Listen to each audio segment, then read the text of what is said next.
नमस्कार प्यारे बच्चों, स्वागत है आपका अपने YouTube channel thought online class के अंदर। आज हम क्लास 12 के ज्योग्राफी सब्जेक्ट का अध्ययन करेंगे। ज्योग्राफी के अंदर हमने जो आपकी क्लास रखी थी, जो सिलेबस से रिलेटिव थी, हमने सिलेबस को जानने के बाद आज हम आपकी पहली जो पाठ्य पुस्तक है मानव भूगोल के मूल सिद्धांत, उसको प्रारंभ कर रहे हैं। इस पाठ्य पुस्तक का पहला जो अध्याय है आपका, वो है मानव भूगोल प्रकृति एवं विषय क्षेत्र। मानव भूगोल की प्रकृति और विषय क्षेत्र के संदर्भ में हम जानने का प्रयास करेंगे कि वास्तव में मानव भूगोल क्या है, मानव भूगोल की प्रकृति किस प्रकार की है, मानव भूगोल का विषय क्षेत्र क्या है। ये इस अध्याय में हम जानेंगे और इसको पढ़ने का प्रयास करेंगे। इससे पहले हम थोड़ी चर्चा करेंगे सब्जेक्ट से रिलेटिव कि वास्तव में भूगोल या ज्योग्राफी शब्द की उत्पत्ति है वो किस प्रकार से हुई है। जैसा कि आप पूर्व की कक्षा में क्लास 11 के अंदर आप पढ़ चुके हो कि भूगोल का अर्थ क्या होता है, भूगोल की परिभाषा क्या होती है। क्लास 11 का जो पाठ्यक्रम था उसमें आपका फिजिकल ज्योग्राफी के बारे में आपने अध्ययन किया था, जबकि क्लास 12 के अंदर आपको जो बुक आपको अध्ययन करनी है इससे रिलेटिव वो होगी मानव भूगोल के मूल सिद्धांत। दो शब्द आते हैं इसके लिए, एक तो ज्योग्राफी शब्द आता है और हिंदी भाषा का शब्द है वो भूगोल आता है।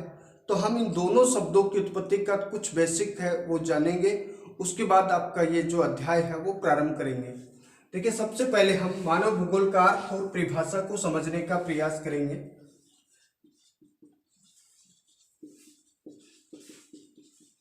एक शब्द आपका ज्योग्राफी और दूसरा शब्द आपके सामने है आपका भूगोल।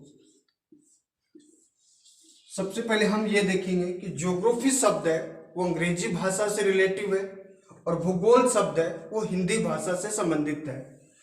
सबसे पहले हम देखेंगे कि ज्योग्राफी शब्द की उत्पत्ति है वो किस प्रकार से हुई, ये किस भाषा का रूपांतरित रूप आया। देखिए, ज्योग्राफी शब्द है वो मूल रूप से यूनानी भाषा का शब्द है। यूनानी भाषा को हम ग्रीक शब्दावली या ग्रीक भाषा भी कह सकते हैं। यूनानी शब्द को हम ग्रीक भाषा भी कह सकते हैं। अब ज्योग्राफी शब्द को हम डिवाइड करते हैं GEO प्लस जियो प्लस ग्राफी। जियो का मतलब होता है पृथ्वी, यहाँ पे पृथ्वी और ग्रह हम दोनों शब्दों का उपयोग कर सकते हैं, पृथ्वी और ग्रह। और ग्राफी का मतलब होता है अध्ययन, वर्णन या उल्लेख। तीनों का अर्थ एक ही होगा कि जियोग्राफी के अंदर जियो शब्द है उसका अर्थ होता है पृथ्वी या ग्रह, और जो ग्राफी शब्द है उसका अर्थ होता है अध्ययन, वर्णन या उल्लेख करना। अब ज्योग्राफी शब्द है वो किस संदर्भ में उभर के आया। देखो, ज्योग्राफी शब्द है वो जियोग्राफिया से बन के आया। जियोग्राफिया जियोग्राफी शब्द है वो यूनानी भाषा के या आप कह सकते हो ग्रीक भाषा के जियोग्राफी का रूपांतरित रूप है। और यूनानी भाषा में जो जियोग्राफिया शब्द बना उसका अर्थ क्या निकल के आता है, पृथ्वी का वर्णन। यूनानी भाषा का जो जियोग्राफिया शब्द है उसका सामान्य अर्थ क्या होता है, पृथ्वी का वर्णन करना। सबसे पहले जब हम बात करें कि जियोग्राफी शब्द यूनान के अंदर ही प्रचलित में आया था और यूनानी विद्वान एरिस्टोथनीज ने इस शब्द का सबसे पहले प्रयोग किया था। एरिस्टोथनीज विद्वान ने इस शब्द का सबसे पहले प्रयोग किया था और वहीं से इसको ज्योग्राफी कहना प्रारंभ किया गया था। अब हम बात करेंगे कि भूगोल या ज्योग्राफी का पिता किसे कहा जाता है, इसका जनक कौन था। हिकेटियस को ज्योग्राफी का जनक माना जाता है। हिकेटियस को ज्योग्राफी का पिता कहा जाता है, फादर ऑफ ज्योग्राफी। हिकेटियस को ज्योग्राफी का पिता कहा जाता है, जबकि एरिस्टोथनीज ने ज्योग्राफी शब्द का प्रयोग किया था। अब हम बात करेंगे कि हिंदी भाषा का जो शब्द है, देखिए भारतीय साहित्य के अंदर ज्योग्राफी न कहकर इस विषय के लिए भूगोल शब्द को उपयोग में लिया गया। देखिए भूगोल शब्द में भू प्लस गोल, भूगोल के अंदर भू प्लस गोल, जिसका भारतीय विद्वानों ने इसके संदर्भ में क्या माना कि पृथ्वी है वो गोलाकार है। भारतीय विद्वानों ने क्या माना कि पृथ्वी है वो गोलाकार है। गोलाकार होने के कारण भारतीय विद्वानों ने इसे भूगोल कहा। तो हमारे को समझना यह है कि ज्योग्राफी और भूगोल के अंदर क्या अंतर है, इन दोनों शब्दों की उत्पत्ति है वो का किस प्रकार से, और भूगोल के शब्द की उत्पत्ति जानने के बाद हम सबसे पहले ये देखेंगे कि भूगोल की मूल रूप से कितनी शाखाएं हैं और मानव भूगोल का अर्थ और परिभाषा क्या होगा। भूगोल की मूल रूप से दो शाखाएं हैं। पहली शाखा भौतिक भूगोल यानी भूगोल का फिजिकल पार्ट, और दूसरा मानव भूगोल ह्यूमन ज्योग्राफी। देखिए भौतिक भूगोल में भौतिक और मानवीय पहलुओं का अध्ययन किया जाता है। भौतिक भूगोल में भौतिक एवं मानवीय पहलुओं का अध्ययन किया जाता है। भूगोल का जब हम विस्तारित रूप से देखेंगे आपकी पाठ्य पुस्तक के अंतर्गत, भूगोल समाकलनात्मक, आनुभाविक और व्यवहारिक ज्ञान के संदर्भ में भूगोल का उपयोग किया जाता है। कहने का तात्पर्य यह होगा कि भूगोल में हम प्राकृतिक घटनाओं का मानवीय संबंधों के संदर्भ में अध्ययन करते हैं, जबकि हम मानव भूगोल की जब बात आती है कि मानव भूगोल में किसका अध्ययन किया जाता है, तो मानव के प्राकृतिक संबंध और मानव के व्यवहार का अध्ययन किया जाता है। विभिन्न विद्वानों ने मानव भूगोल के संदर्भ में किस प्रकार से परिभाषा दी है उसको हम जानने का प्रयास करेंगे। सबसे पहले हम देखते हैं कि मानव भूगोल का विकास है वो कब हुआ था। मानव भूगोल का विकास 18वीं शताब्दी में हुआ था। देखिए जैसे कि मानव भूगोल कब अस्तित्व में आया, जब औद्योगिक क्रांति हुई थी। औद्योगिक क्रांति से पूर्व यानी व्यवहारिक अध्ययन है वो नहीं होता था, और औद्योगिक क्रांति के बाद जो जो औद्योगिक विकास होता गया उसी के अनुसार मानव के व्यवहार का अध्ययन है वो विभिन्न विषयों के अंदर प्रारंभ हुआ। तो मानव भूगोल का विकास है वो 18वीं शताब्दी से माना जाता है।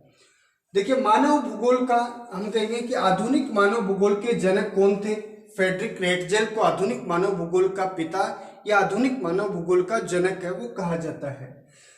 अब हम ये देखेंगे कि मानव भूगोल की विभिन्न विद्वानों ने किस प्रकार से उसको एक्सप्लेन करने का प्रयास किया। देखिए मानव भूगोल का सबसे महत्वपूर्ण विद्वान है वो फ्रेडरिक रेटजेल को माना जाता है, और फ्रेडरिक रेटजेल ही मानव भूगोल को आधुनिक संदर्भ में लेकर आए थे। फ्रेडरिक रेटजेल ने मानव भूगोल की क्या परिभाषा दी है। रेटजेल ने बताया कि मानव भूगोल मानव समाज और धरातल के बीच संबंधों का अध्ययन करता है। रेटजेल ने क्या बताया कि मानव भूगोल मानव समाज, देखिए यहाँ पर हम गौर करेंगे कि मानव भूगोल मानव समाज और धरातल के बीच संबंधों का अध्ययन है। अगर हम बहुत सारे विद्वानों के अगर हमें कंफ्यूज हो जाए तो हमें इसको इस तरीके से समझना है कि रेटजेल धरातल पे रहते हुए समाज के संबंधों का अध्ययन करता है। यानी इसका शॉर्ट हम देखें कि रेटजेल है मनुष्य है जो धरातल पे रहते हुए समाज के संदर्भ में चर्चा करता है। रेटजेल ने ये बात कौन सी पुस्तक में बताई। रेटजेल की एक प्रमुख पुस्तक थी एंथ्रोपी ज्योग्राफी रेटजेल के द्वारा 18वीं शताब्दी में लिखी गई मानव भूगोल की सबसे महत्वपूर्ण पुस्तक मानी जाती है।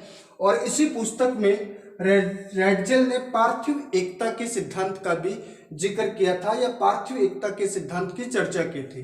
तो रेटजेल की परिभाषा वो सबसे महत्वपूर्ण मानी जाती है।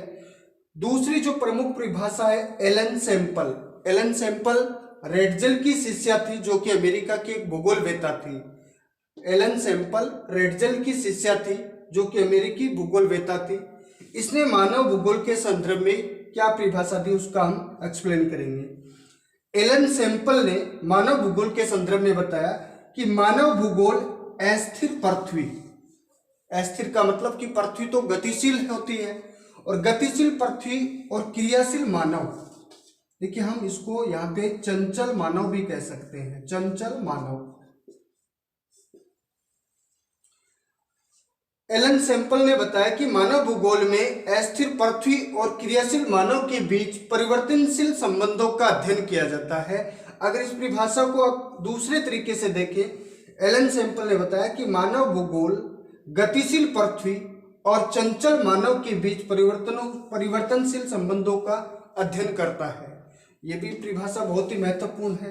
ये दोनों परिभाषाएं मानव भूगोल की यानी आपका जो सिलेबस है उसके पाठ्यक्रम के अनुसार है और ये दोनों ही परिभाषा बहुत ही महत्वपूर्ण मानी जाती है। एलन सैंपल ने नियतिवाद यानी नियतिवाद की कट्टर समर्थक थी। नियतिवाद का मतलब होता है कि जो पृथ्वी की क्रियाशील या पृथ्वी के अंदर जो प्रक्रिया हो रही है उन्हीं गतिविधियों को यहाँ पे नियतिवाद के नाम से जाना गया है।